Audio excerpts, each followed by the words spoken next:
We're going to give a moment for people to enter here. Thanks for joining us on this Sunday morning. My name's Kirby. This is Knife Fork Book.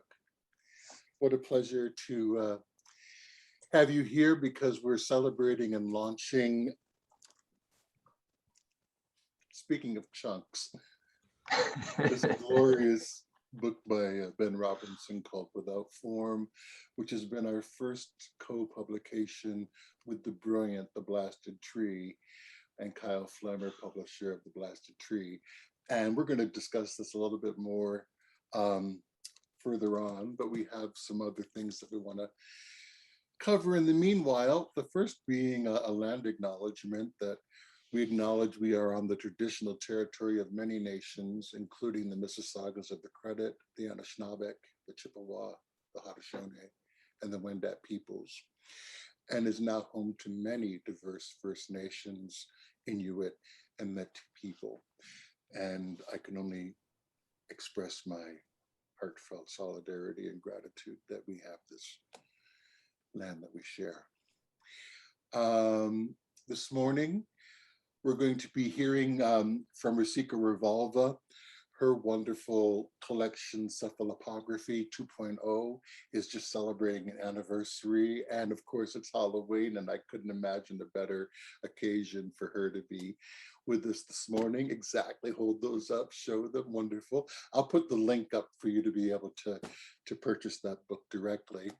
And then we're going directly into a video and conversation with Ben Robinson and Kyle FLEMMER regarding the void itself, Without Form. I also want to mention a few things. A Knife Fork Book, we've opened up in 2 new locations. Crazy. I mean, I didn't know it was going to happen. I thought, how are we going to re-enter after the pandemic? We're even, at this point in the pandemic, let's say, we opened with 2 new locations. One is at KFB East, which is at the Great Escape bookstore, which is on 957 Kingston Road. We have a beautiful collection of poetry there, new and used titles. We have our chapbooks there. We have the KFB titles there. And we also have access to this glorious performance space that we just opened up this past week. So that's really exciting. And then we're east and west. At KFB West, we're at Capital Espresso, which is also the home of Midnight Mass Books. Midnight Mass is actually becoming their own press as well. I know they have a couple of titles coming out. And we have this glorious book cart right in the front storefront, and it's chock full of goodness. So that's at 1349 Queen Street West. The hours vary. I would say the safe hours would be anywhere between 10 in the morning and 2 in the afternoon. I know it's a little awkward, but if there's a title that you're looking for, you could also directly contact me and I'll make certain it gets into your hands. Okay, so RASIQRA, there's so much I would love to say about you and your work. I will simply say what a delight Cephalopography has been, both in its original chapbook form and in its new 2.0 form. It's just a strange, wonderful, glorious journey into your poetics, into all that you create as an artist. RASIQRA is a queer femme writer, multimedia artist, editor, musician, performer, and SciComm advocate. She's the editor of the Climate Crisis Anthology. She's in it as an editor. The Climate Crisis Anthology, Watch Your Head, A Call to Action. I'm in that as well. It's a really wonderful book. And one half of the experimental electronic duel, The Data Bats. She was published 2 chapbooks of glitch illustrated poetry. I love that term, actually. Cephalopography, from Words on Pages. And If You Forget the Whipped Cream, from Gap Riot. You're no good as a woman if you forget the whipped cream. No good. I was just with those Gap Riot girls the other night. We had a little soiree. Of course, you know, Love them. You know it's trouble and you know it's coming. Okay, Cephalopography 2.0 is her debut collection, and I'm going to include the link to purchase that book. Please welcome RASIQRA REVULVA. Thank you so much. That was an amazing introduction, and I'm really, really happy to be here and to be able to share this gospel hour. Knifework Book has always been just an incredible support for, you know, all of us poets, but in particular, I've really found it to be such a special home, you know, and I'm so excited that there are now multiple physical venues where people get to enjoy. And thank you so much also for shouting out the progression of my book from chapbook to full collection. It's quite the mouthful. I encourage you all to wrap your mouths around it because it's quite delicious. I'm going to read a little bit from it and then talk a little bit about some future projects and transition into some really glorious. I just quickly want to say, without form, so impressive. I had the opportunity to read the Blasted Tree chapbook first before the massive tome, and God, what an undertaking! What an ambitious spectacle, you know? The word made flesh and then translated into page, sans word. Like, oh my God, I'm blown away. Y'all have done such an incredible job, and it's so amazing to see a collaboration between Knifework Book and the Blasted Tree, two incredible presses that I am super excited about and would love to work more with in the future.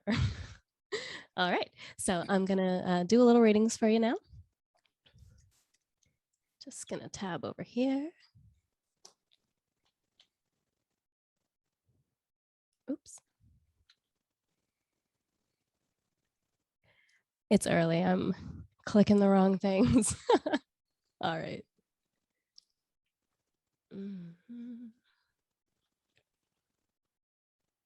So I'm going to read 2 poems from Cephalopography 2.0, and then we'll move into something else. This poem is called Tool Use, and it was the first poem that I ever wrote about any kind of cephalopod. And as such, it's very special to me. It was a very long time ago, embarrassingly long, but this book did take over 10 years for me to fully complete and realize. And time well spent, I must say. Had a great time doing it. So here we go. Tool use. In my claimed shell, I face away. In undulation, I whisper across leagues to the silk-ridged helm, the chambered age and privilege dividing us, and I could slip between these curving fibers, boneless, painless, parting the downy spines with 8 fluttering tips, separate and eager before shunting all, feet and head inside, and live in the hollow bowl and seek you in that space. Though my found shell blocks off the waves, I still believe will bear me you on waters I may never taste. So I still face away to mitigate the favor of leagues and genes and years. In the evolutionary diaspora of the deep sea, every husk a talisman in a liquid world. And now I'm going to read the sequentially last poem in the collection, which I just need to scroll to right now. And this piece is part of a series loosely titled, hi baby, sorry, my kitten's coming over. What's up, buddy? Morphology and Anatomy. Both fascinating concepts. And intensely applicable to poetry. This particular piece is Morphology and Anatomy, Veriteuthis Magister. But if you're interested in many of the Knifework book publications, such as Not Your Best, you can find Morphology and Anatomy Australopithecus aldrichi in issue 1 of Not Your Best. This particular piece I'm excited to share today because I think it dovetails a little bit beautifully with Ben Robinson's amazing work, particularly because it is a found poem that is using saints quotations, Catholic saints quotations, with minor adjustments that come from the Wikipedia article for Veriteuthis and related squid of the same family.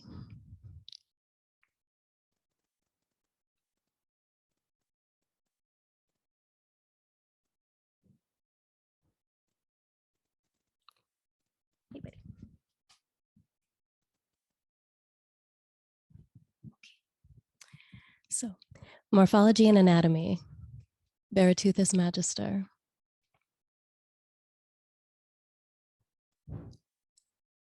Stardust by. This is the very wing-like thing of a squid to find out his own tentacular club. Day. To one who has arm hooks, no commander is necessary. To one without suckers, no explanation is pelagic. Graceful starlight.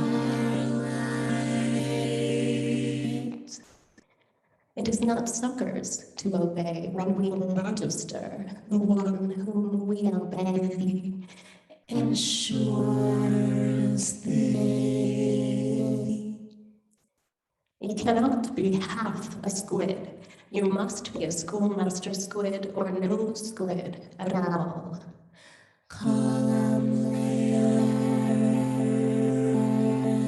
For I have learnt by gonate that Veriteuthis so effectively obtains, retains, and regains magister, as that we should always be suckers, not high-minded before squid, but pelagic with holy fear. They call, be commander to all, and arm hook to thyself. Water balancing. A tentacular clubbing is the greatest evil that can befall a soul except sin. Gonadidae commands you to pray, but he forbids you to worry. Organ movement. Renounce yourself in order to find a mate. Discipline your tentacles. Do not commander yourself, but love suckers. 2 feet. The wing-like fin preparing to receive the holy schoolmaster should be like a crystal tentacular club. Upper squid.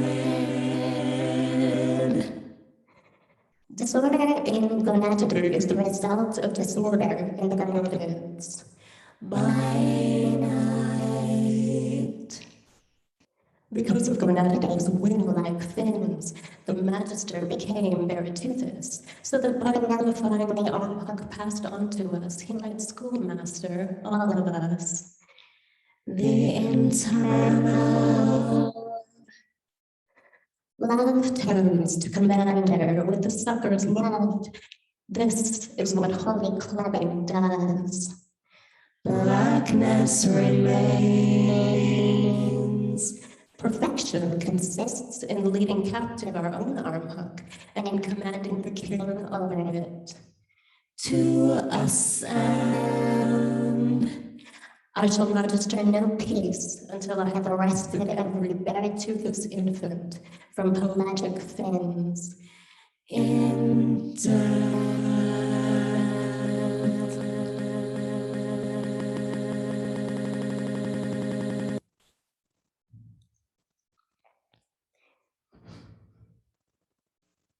Thank you.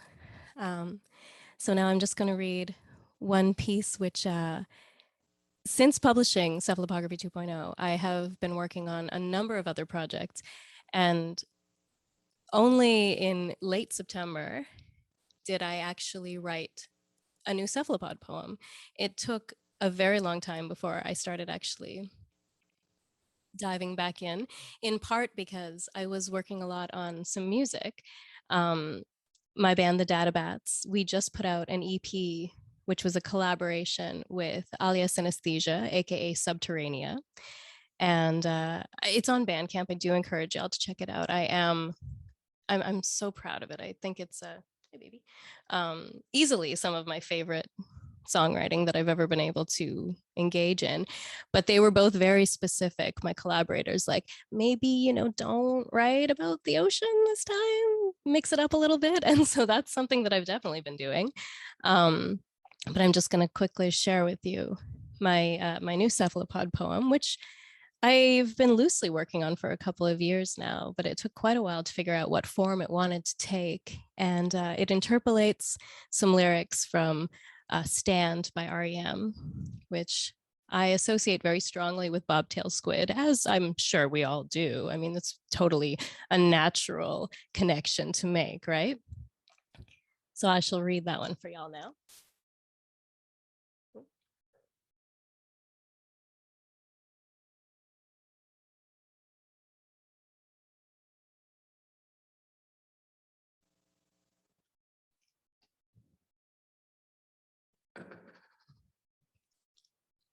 Morphology and anatomy, Cephalopodidae.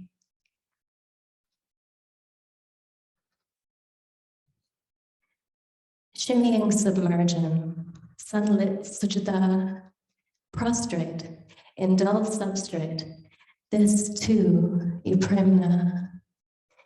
Sand camouflaging exquisite patina, the sun on the ground, this too, Euprymna. Phantoms glimmer, a tessellated mirror, the wonder where you are, this too, Euprymna. Moon song arousing each watery cinder. If you are confused, this too, Euprymna. Benthic, littoral, perpetual hajra. Carry a compass, this too, Euprymna. Mucosal shedding, unearthing Euprymna. Sorority, enveloping RASIQRA. Thank you. Thank you all so much. So I'm going to start moving towards transitioning into the fantastic launch for Without Form. But very quickly, I just want to shout out what an incredible press The Blasted Tree is. If y'all have not had the joy of seeing their physical artifacts, it is amazing how much everything gets cataloged online so that you can really enjoy all, oh, look at that. Beautiful, beautiful. You can really enjoy all of the work after the fact. And if you're not lucky enough to be able to snap up some of the limited runs, because everything is largely quite limited and beautifully crafted, the attention to detail, physicality, art, it's a fantastic press. And I'm very excited to announce that I believe late next month, I will be having my first collaboration with The Blasted Tree published. And it is an experimental haiku visual poetry suite, full fucking color. Are you kidding me? Oh my God. And it is an ocean piece, but there are no cephalopods in it, shockingly. Not a single one. You can read all the way through it. You can look for them. If you find one, please let me know, because I will be extremely excited that they managed to slip their way in.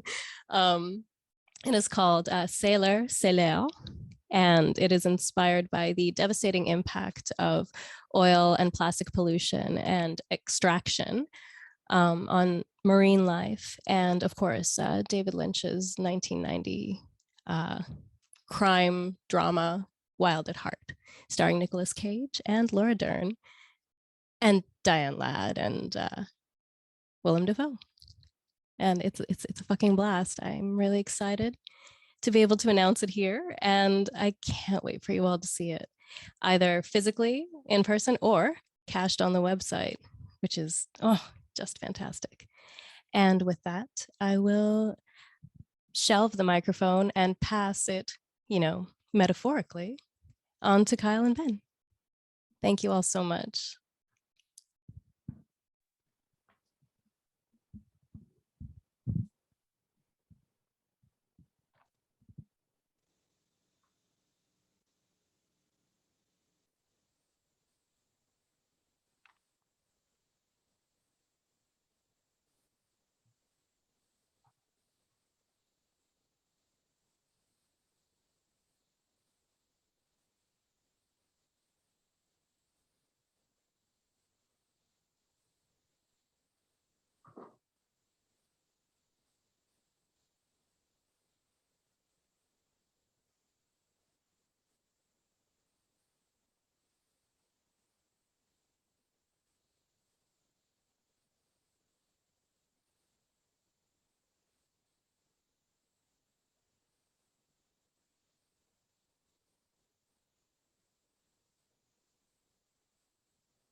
Thank you. I want to echo a bit on what RASIQRA shared regarding the blasted tree. When the blasted tree first emerged, at least to my world, my consciousness. I'd never seen or experienced anything quite like it. I know there's a genealogy. I know that there's before Blasted Tree. I know its connection to other concrete visual work. But I don't know of anybody who's approached it in quite the same way as its publisher, Kyle Flemmer. And every little piece, every piece is stamped with brilliance. These are my most prized pieces that I have in my own collection. And there's been quite a few. This was my introduction to Amanda Earle's wonderful Vispo Bible, which we then created the Matthew edition at Knife Fork Book. And thank you also for introducing me to Kevin Strebner, who is a new near and dear to my heart.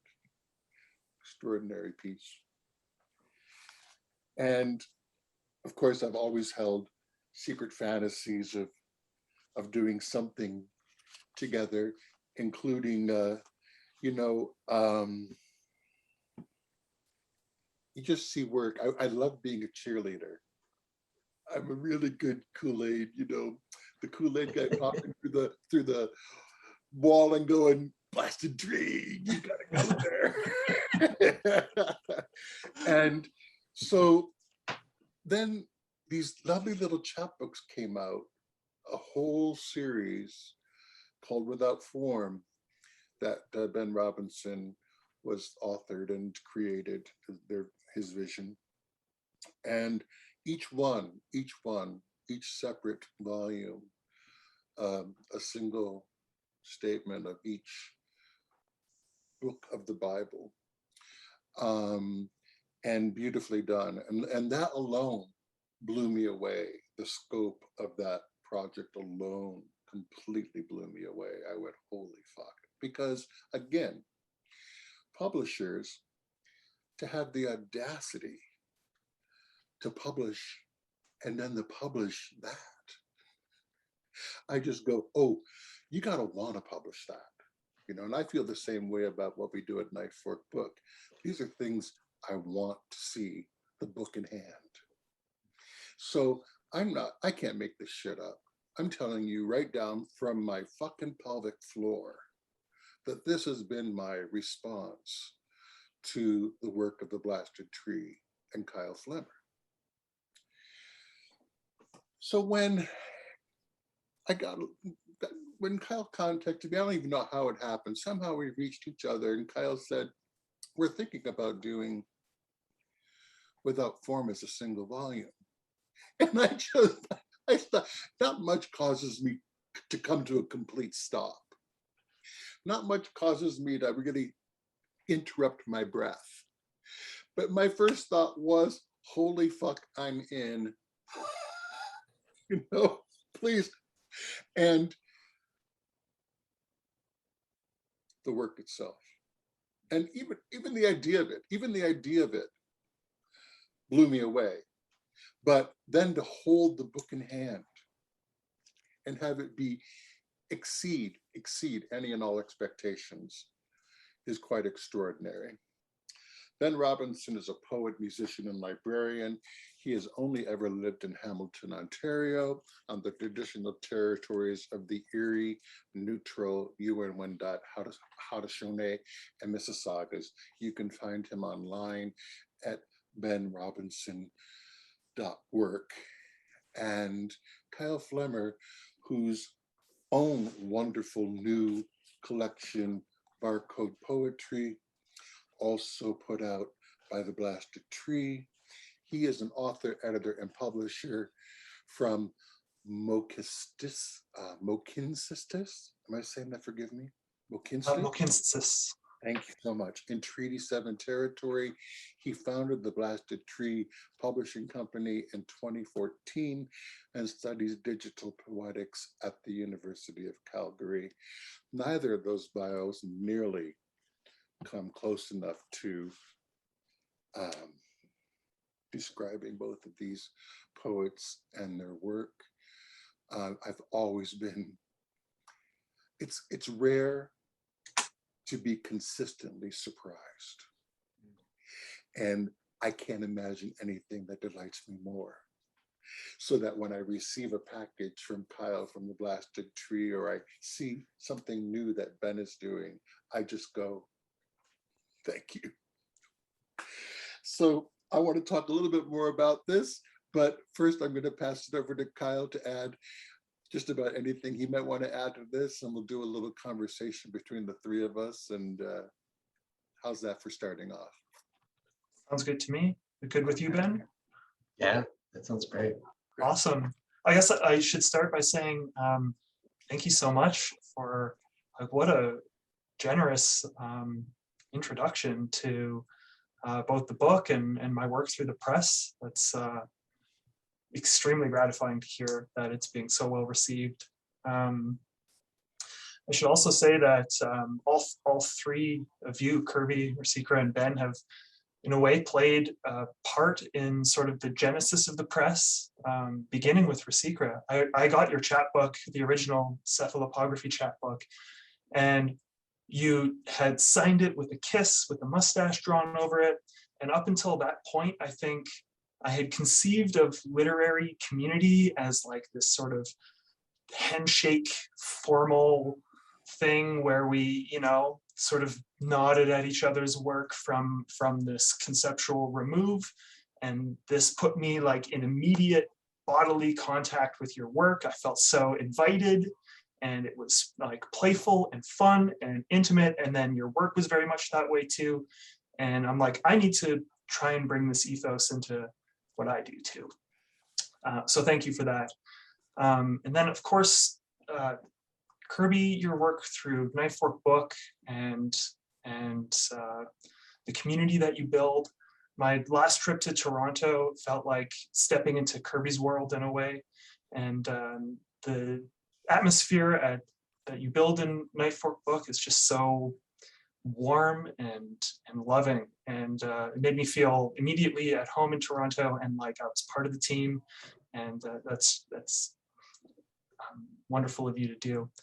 And then of course, Ben, we've been working together for a few years now, and I'm always just floored by your work. In fact, every time, as KIRBY says, surprise, every time I see your work is surprise. And I'm so intimately familiar with the work that you and I have done together that when I see something else of yours, I'm like, I didn't even realize Ben was capable of all these other things, right? It's, I'm always continually impressed.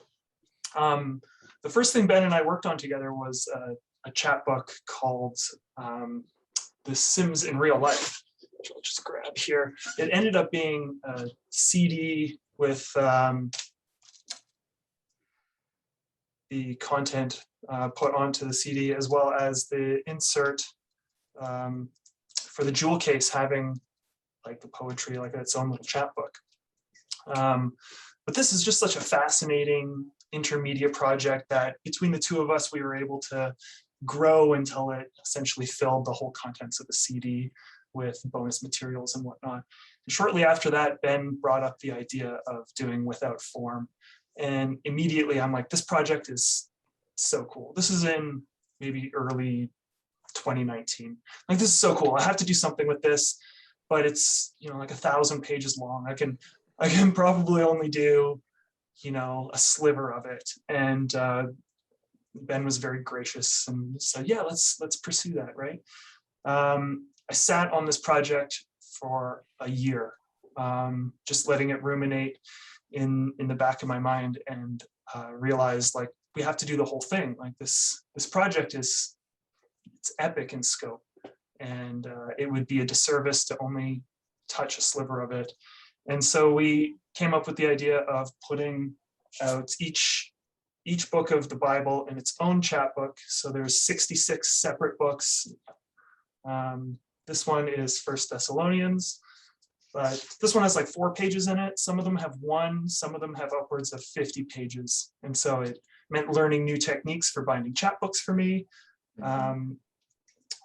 And as KIRBY pointed out, it was quite an undertaking. But even after such an undertaking, I think mixed in with like the pride of having been involved with this project was like this niggling feeling that like, it really just needs to be a book.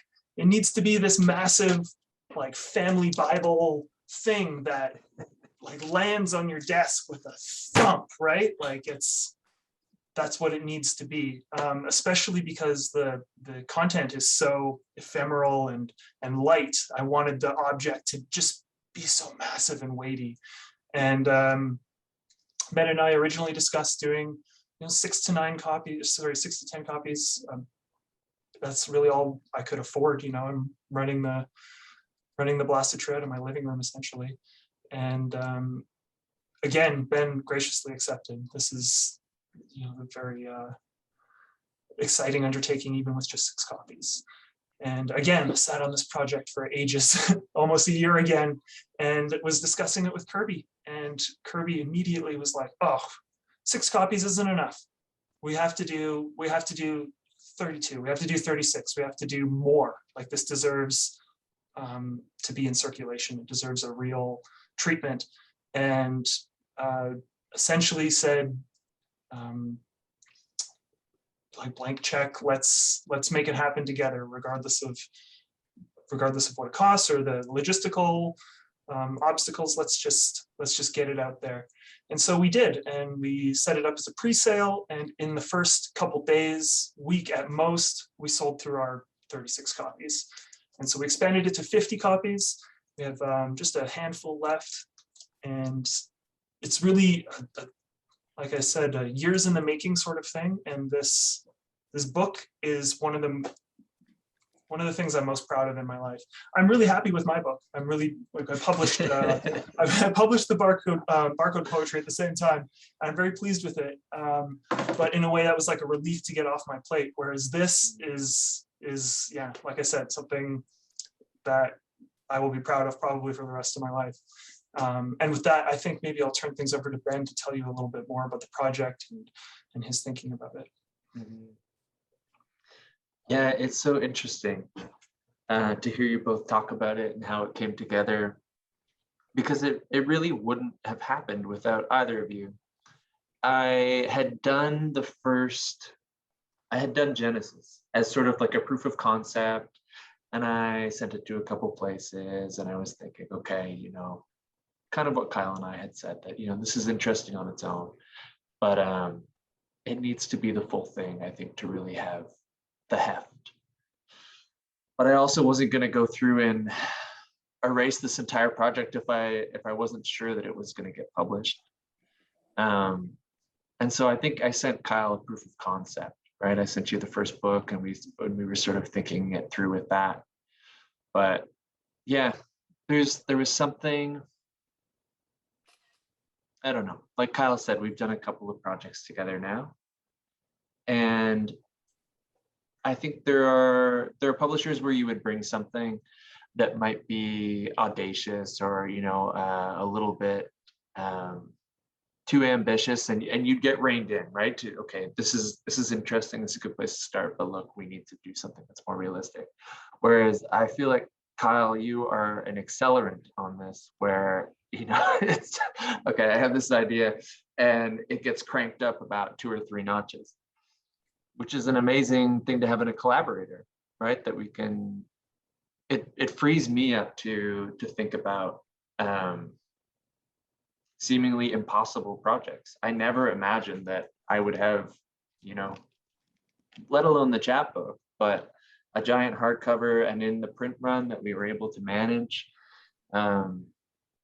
Yeah, I still see it on my shelf, and I'm not quite sure what to make of it. What I find really exciting is that both incarnations are unbelievably ambitious and stunning, and each one beautifully rendered, right? I mean, the chapbook versions, I was just in awe. Right down to the lovely tissue and everything, that they could exist at all. And then to have the family Bible, you know, I'll never forget when my mother and father, they bought their plots, and the gift from the cemetery was the big ass family Bible that was on the table, at the coffee table. You never forget that. And I'm thinking, finally something that I could put on my table.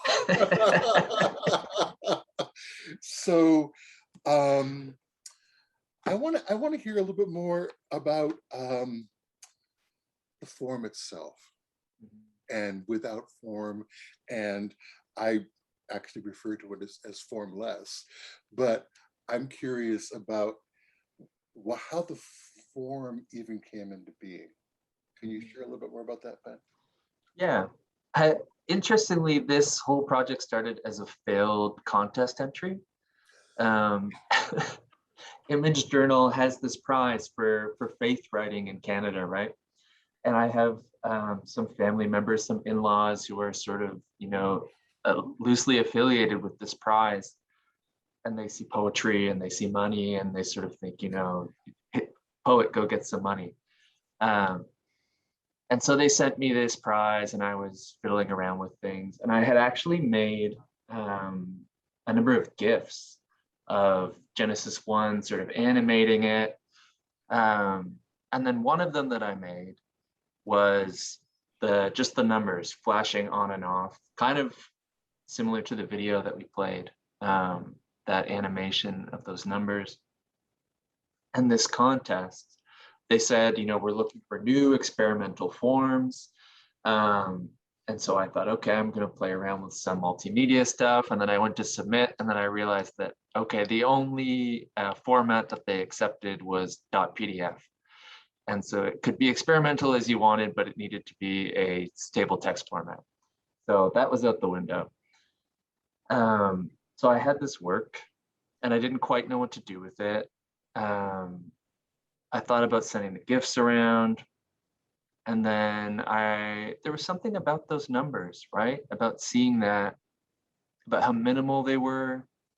I kind of stumbled onto it, which I really liked. It wasn't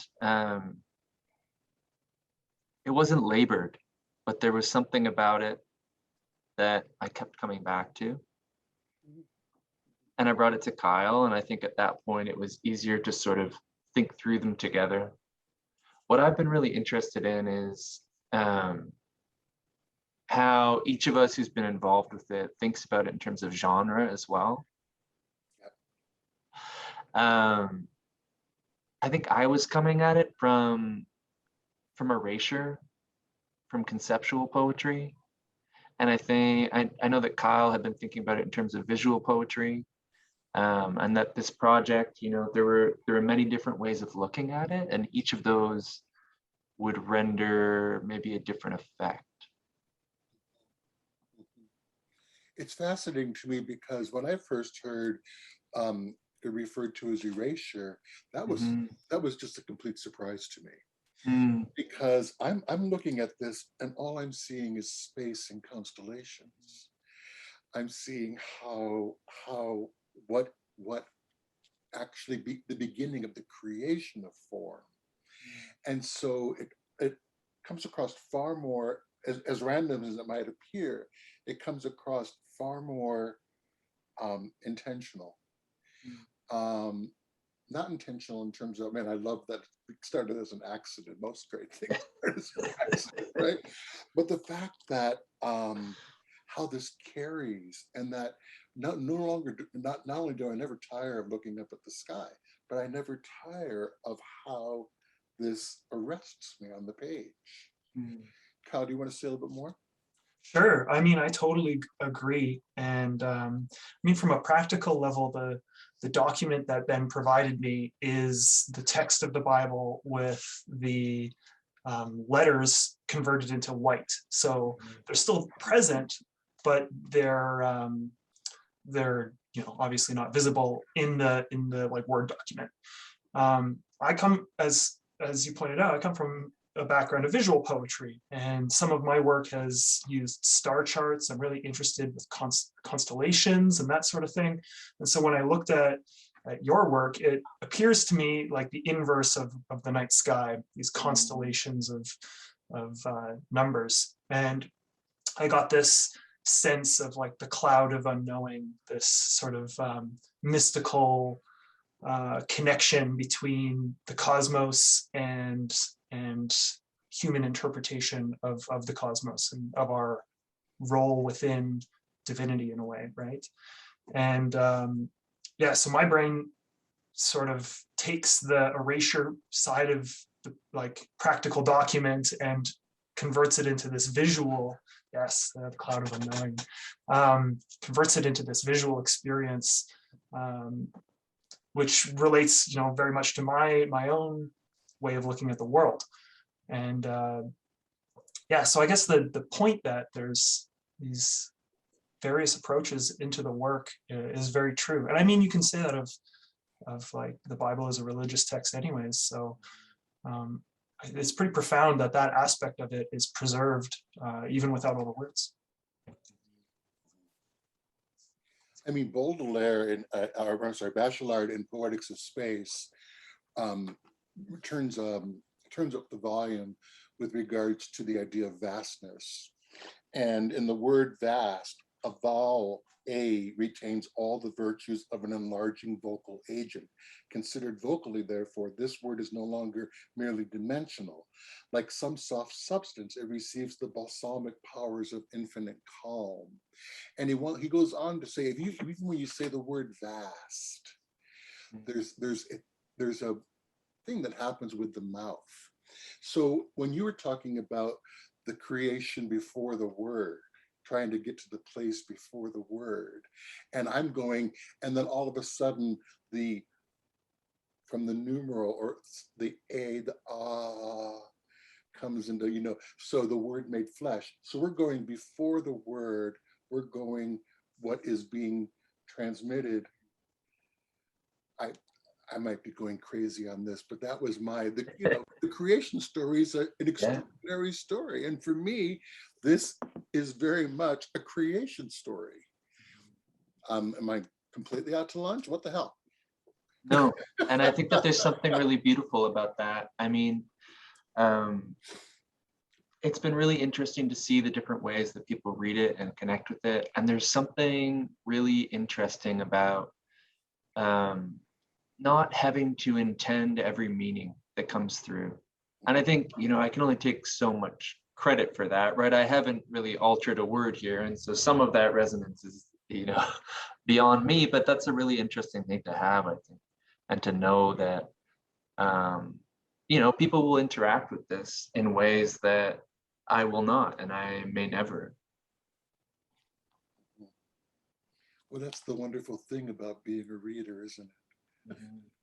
You know, it's how we can't really have any control over how it's received or how it's interpreted, whatever. But nothing surpasses the experience itself, which is again what I love most about publishing. Is and how this even how this came into being as creative process. I mean, I just feel really fortunate to be included at all. I'm thrilled that we got to be part of this project. Is there anything else you want to share? Either of you, any of you? I don't think so. It's I mean, we said this in the intro, but it's difficult. You know, we're talking about before the word. And so how do you do justice to this with language in a way that doesn't cheapen the experience of holding it, right? And I think part of that is I'm not a theologian. I'm not, you know, I haven't studied intensively on visual poetry or conceptual poetry. And so it feels like something miraculous that I've stumbled on, which is really fun and really exciting. But I think that was a tension throughout this whole process of not needing to understand it entirely and fighting against the urge to over-explain. And often understanding just gets in the way. And I believe we have a question from Stacy. Are you raising your hand, Stacy? Is there something you wanted to share? Yeah, but I'm not sure what the format is. So if I'm not allowed to talk now. That's why I'm welcoming you. It's just Okay. sure, yes. I'm this may be not a safe place to admit that I'm very into knowing what the format is. Oh. Well, I was going to ask if anybody had any other questions or wonderments, so I'm opening that up to you now. As somebody who is a theologian or who was a theologian in the past life, one of the things I was thinking about repeatedly about the sort of creation before or absence through negation, which I think is one of the most significant things about the book. And I didn't know about the whiting out versus the erasing, which is a huge semantic difference.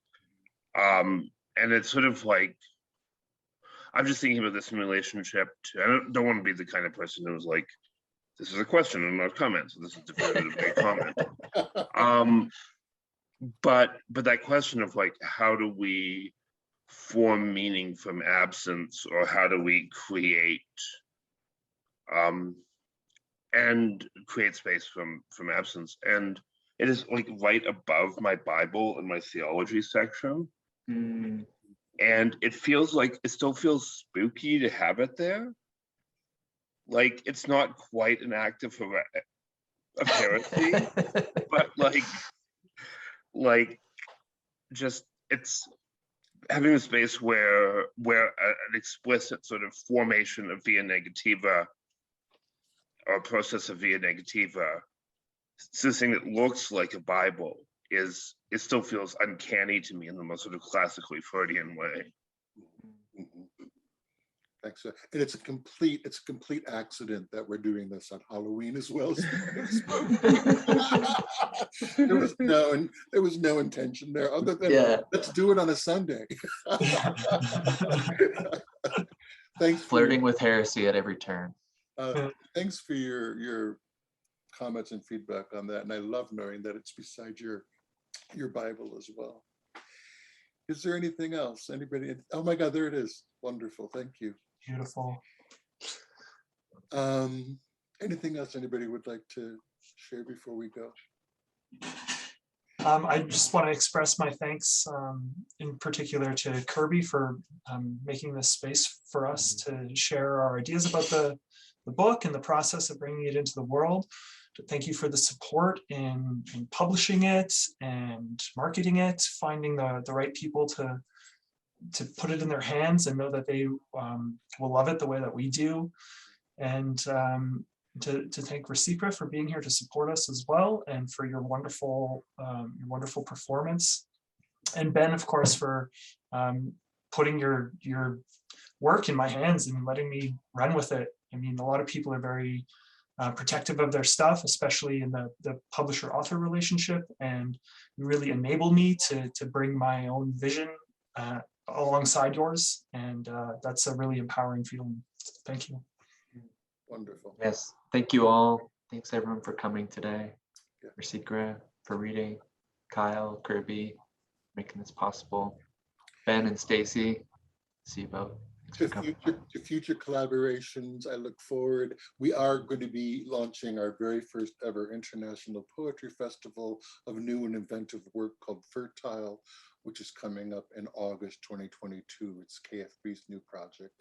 I'm super excited about it. Blasted Tree, I know, is already on board. I know Gap Riot's going to be with us on that as well. There'll be more and more announcements as that goes along. I know Ben's going to be joining us as well. And RASIQRA, yeah, girl. Darlings, thanks so much, and be well and enjoy the rest of this day. Have fun tonight if you're going out, or staying in and watching horror films, whatever your sweetness is. Be well. Take good care. We'll talk soon. Bye. Thank you all. Thanks, everybody. Thank you. Bye.